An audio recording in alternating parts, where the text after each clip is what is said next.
Good morning and welcome to SimWorld today, Thursday, May 22nd, a huge day in basketball. I mean, SimWorld, we've got a pair of teams that are booking their tickets to the Quad in Chicago, and we have a stunning Game 1 win by the Knicks in the Eastern Conference Finals. To talk all of that, we bring in our man, Maestro. Good morning, Maestro. How are you?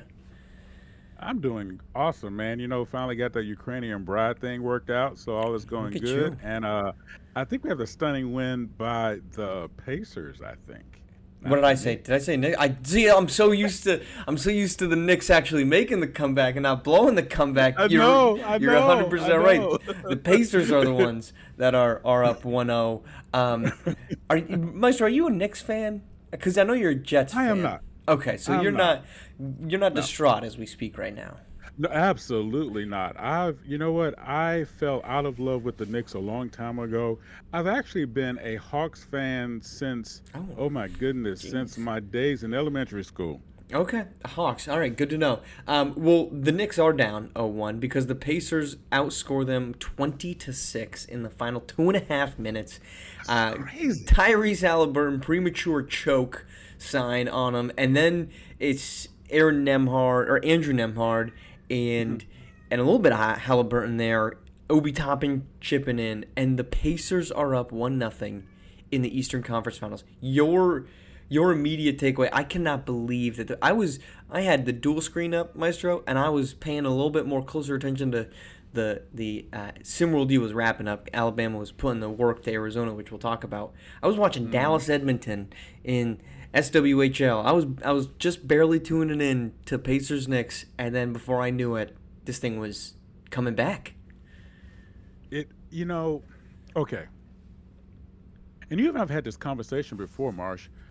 The idea of the physicality or lack of physicality or selective physicality that we see in SWBA, right? Mm-hmm. What I liked about the game tonight was it was physical. They were they it wa- you know it was true to what it was, and they let it happen throughout the game. So it wasn't like wasn't no there was no untoward call.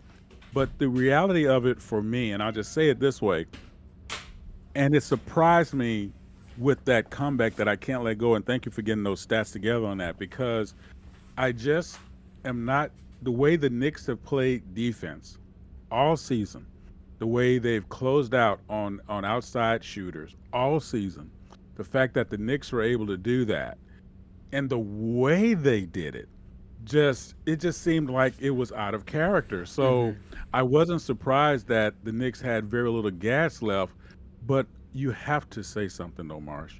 The last minute, their last seconds, their choice of lack of defense and how they played that inbounds play, Mm-hmm. right side in, that was a hot holy mess, man. That was a big bag of yuck and poo set on fire on the front of the church step. It, you know, it did not seem like the Knicks to me. I don't know how you felt about it. Are you talking the overtime play that got? Yes, I apologize. Yes, Yeah. apologize. Yes, yes, yes, yes. I Yeah, apologize. Just so over that play. up by one, and they completely lose Obi Toppin as they're trying to foul, and Toppin dunks it.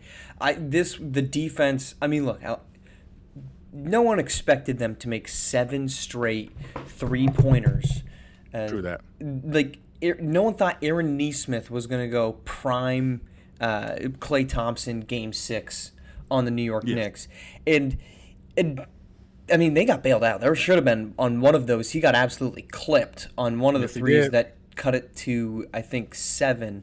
Um, Hmm. the Pacer or the Knicks got bailed out. No one expected that to happen, and the fact that it did, as my cat comes tearing across the That's why I'm microphone. laughing. I wasn't gonna say anything. I wish I could say the cat making an appearance just, on his. just tearing through. No, the I don't know how much I can blame the Knicks. I guess is what I'm trying to Okay, say okay, because okay. Aaron Neesmith, yes, on that inbounds, the inbounds was terrible, and that Right. was an awful defensive breakdown. And in that case, yes, but the Pacers were going to go to the free throw line. They should have been getting 2 points out of that possession, right? Because they were up Fact. one, Yeah. they're going to get fouled. Somebody's going to the free throw line. Maybe they split it, and that's obviously different than 2 points being a dunk. And frankly, I was kind of surprised that Obi Toppin dunked it there. Typically, the play is get clock, get clock, get clock. And he said, I'm going to dunk this as probably the most athletic guy on the floor. But this, to me, the Knicks didn't blow this. The Pacers ripped this thing back from defeats. The only thing that you could say the Knicks did poorly is they didn't hit a couple free throws. I think it was OG Anunoby went 0 for 1 on one of them, and then I think Cat went 0 for 1 before that. That's what opened up the door. And in any comeback, when you're making a 14-point comeback in 2.5 minutes, that's what went wrong. But otherwise, this was Aaron Nesmith just being unbelievable. I think 8 of 9 he ended up from deep. He was fantastic. Yeah, and I mean, and it helps being the great grandson of the guy who invented basketball. I'm sorry, I have to make that joke. He's not. Don't at me. I'm making a joke, sort of. He's got the last name a little bit of an attribute boost for him. That's right. All right, let's head to college hoops, which was not lacking its own drama. And let's start with the game that actually had drama, because the second one did not. And that was SMU taking down Louisville. And this was just SMU came out of the gates red hot. And Louisville just had no answer from McAllen Duval. I think 29 points, hits a couple threes. He has been, I don't think he would have been plus 10,000 if you tried to do it. But he's making a very real case for Hoopsteria most valuable player or most outstanding player. He's been absolutely incredible for this SMU Mustang squad, and he does it again, and he outshines Kadarius Loftus. What do you think? SMU making their first ever quad appearance. First of all, I'm not gonna brag that I called that when Bob and I were talking around the table, because that would be very ungentlemanlike to say that I actually had them going. Yes, but of course, because of that, I'm not gonna say that I did call it. But if I had called it, it would have been really spectacular because I did. So anyway. on to the fact, yes, absolutely. Just his performance, and by the way, we did get the matchup we wanted, right? We got Cam Jones and Pooh Lewis against each other all night. Pooh Lewis having a better stat line night, but I have to give it to my player that has had my attention for a while, even though he did not get a lot of play in prep. He ends up coming to SimWorld U here with the Mustangs, and now the big 7-footer, 280 pounds. Maury Washington. I really think he got cheated. I believe he had another double tonight. I don't care what the stat sheet says. He has been Mr. in between everything. No, he hasn't put the points on the board the way Duval has. He hasn't been all in sort of the visible areas of the game, but I think he was the glue that allowed Duval and Lane to do their damage. And he didn't do bad having 12 points and 9 rebounds, okay? So I just wanted to say that for a matter of clarity. He has been the answer, I think, for SMU that no one's been able to find the right question to ask to how to address him. And that reality, for me anyway, Marsh, is that I think that is the X factor. Even though he's a starter, that is the X factor that has helped him get through. They played stifling defense on Louisville. They got out to a 20-point lead at one point, and Louisville looked like they were looking for their shoes in their locker room. It was a hot, holy mess. But of course, we knew they would make a run to get back, and they did behind the work of Kadarius Loftus, who he always comes in late in the game, as we remember from his SimWorld prep days, right? This time he started early in the game, and I thought, man, if he's starting early, he's going to finish even stronger. And not seeing it really come through because of the lead that SMU had, even with the help that he had from Pooh Lewis and DeMarco Graham, who had a dirty stat line. It was just SMU with their typical team win, and it was very impressive. Yeah, I mean, they ran out ahead. They went out and hid. And just said, Louisville, you're going to have to make one of maybe what would have been the biggest comeback in Hoopsteria history to make it. And I stand corrected. This SMU team has made one quad. They made it all the way back in 1956. when they made it to the national semifinal where they lost. The best player on that team by the name of Jim Krebs, who would end up being the number 3 overall pick by the Minneapolis Yes, Lakers. yes, the Minneapolis Lakers. Oh my God. So, Oh, I mean, this is the core of the last SMU quad team. Ready? Here we go. Jim Krebs, his nickname, by the way, is Boomer and Red. So love it. that tells you about all you need. We got Bobby Mills, Joel Krog, Larry Showalter, Bobby Ron Mills. Morris, Rick Hersher, and Tom Miller. That was the squad that now this McKellen Duvall, Maury Washington, Cam Jones are joining. To me, Maestro, the most impressive part about, beyond the fact that SMU's made it this far, right? I mean, that is impressive in and of its own self. But the fact that they're doing this with an all-freshman group, I mean, that is exceptionally impressive. I'm a little nervous to overhype it, considering the great seasons that we saw from teams last season, and then their follow-ups were what they were. Miami kind of disappointed. UConn really had an up and down season. But SMU, it's just so impressive that they're doing this with a group I think it's the top 5 minute guys for SMU are freshmen. And Yes. they were a team that flirted with being a top 25 team. But if you asked anybody and you said, hey, fact or fiction, SMU's making the quad midway through the season, even when they weren't in the top 25, nobody was going to sit there and say, that's a fact. That's a fact. No. They had an ugly season. They had an ugly season. It was yuck and poo all season. Particularly when it got to American Conference play, right? 7-8, they did not finish well, and then they just got hot. And they've beaten. Now you can make every argument. I think I can't remember who I was talking to, but you could have made the argument before this game that SMU hadn't played anybody, right? They played Arkansas, and then they played the lowest possible seed they could have played based off the previous matchup, right? It was Oklahoma, then it was St. Mary's. They got Louisville, and Louisville. You make the argument Louisville was a 2 seed, right? They were a number 9 seed or ranked team in the SP Top 25. This was a top team, especially top team in the second half of the season. And it's particularly in the first half, Maestro, that the first half from SMU was stunning. Yes. Yes, it was. And the idea of how they manage to drag every team into their dirt. They give up their game to get their game, right? They don't mind, okay.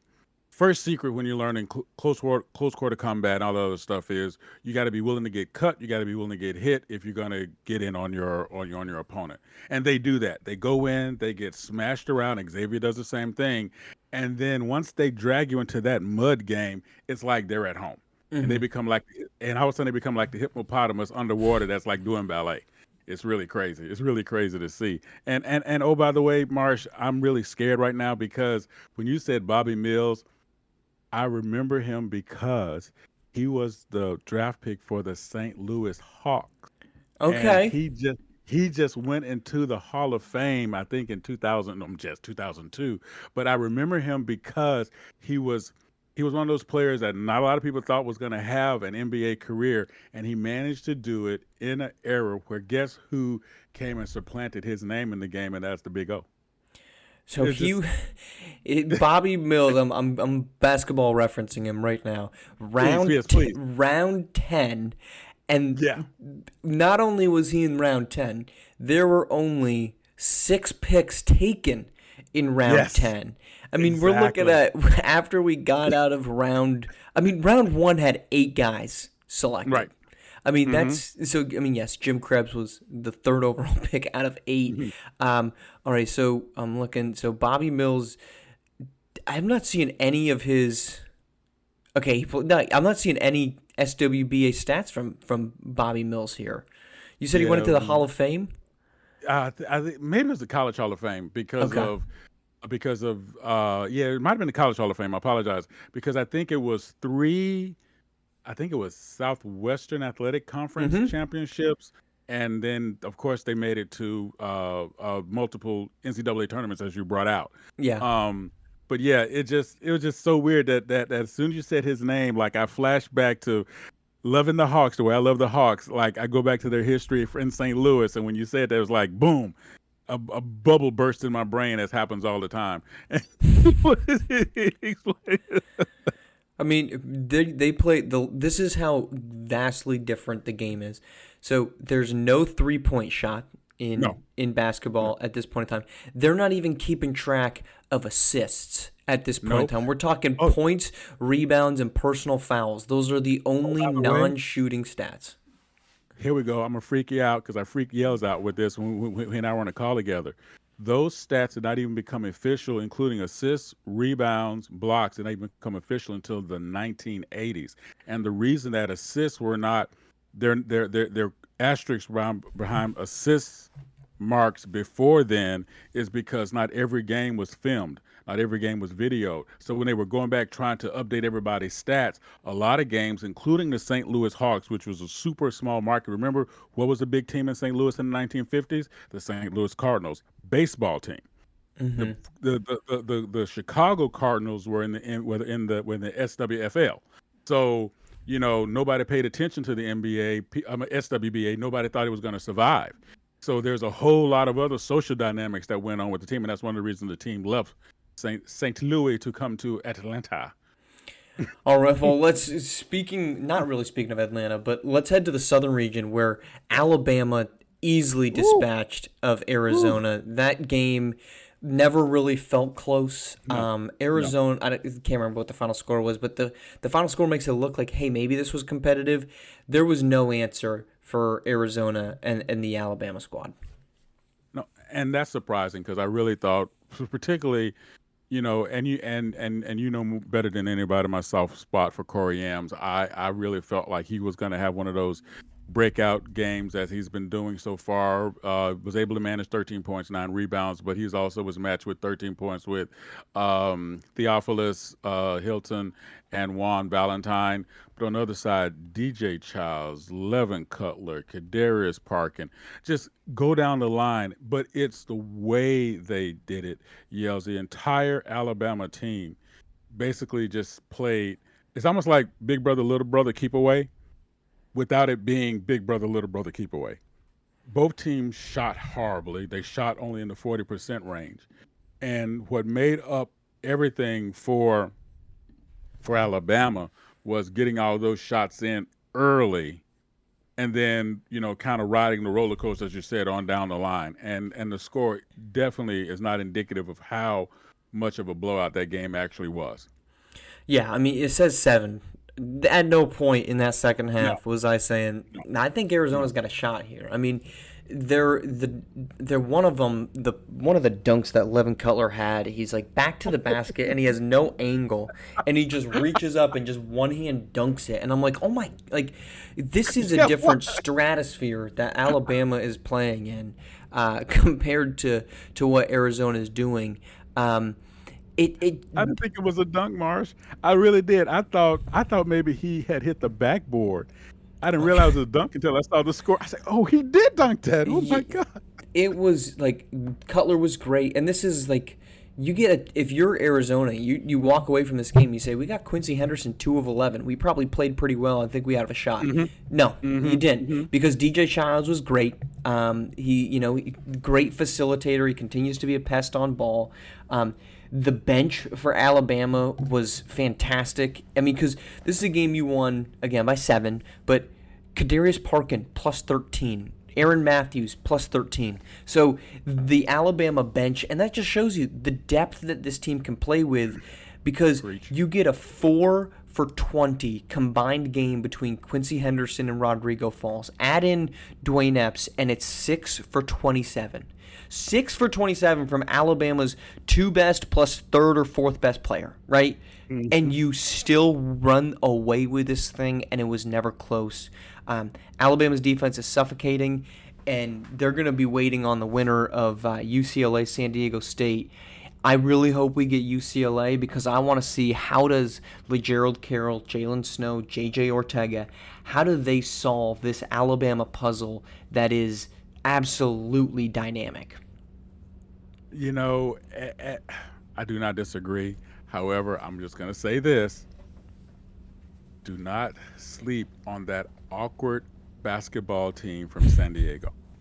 And I mean that in the most lovingly positive way I can say that, Marsh.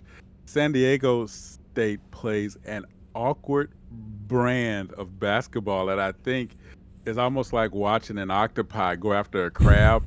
Like, I can't quite I got you, and it's over, right? And so don't count them out because, and I'm going to say something, that might be an interesting matchup too, San Diego State and Alabama. San Diego State certainly has their hands full. Alabama advances. SMU, the number 13 seed, advances. We got more action tonight. Illinois and Xavier, 9 and 14 seed. I mean, we're gonna have a chance for a historic hoopsteria. We have never had a seed lower than 8 Right. win a national championship. We are guaranteed to have a team 9 or lower in the national championship game as SMU advances. So there's a chance for history in this chaotic, incredibly combustible, throw your bracket out the window on day one hoopsteria. The chaos will not stop anytime soon. Maestro, I appreciate you jumping on. By the time we talk to you next, it will be recapping the national championship game, which is next Wednesday. So I look forward to that conversation as we will have a new national champion in college basketball. SMU, Alabama have thrown their names into the goblet of fire. 2 more names will be added tomorrow, and then the quad gets rolling next week. Maestro, as always, love to see you. Great having you on. Appreciate you taking the time. Appreciate everyone tuning in here on SimWorld TV, the only place you can see the game, be the game.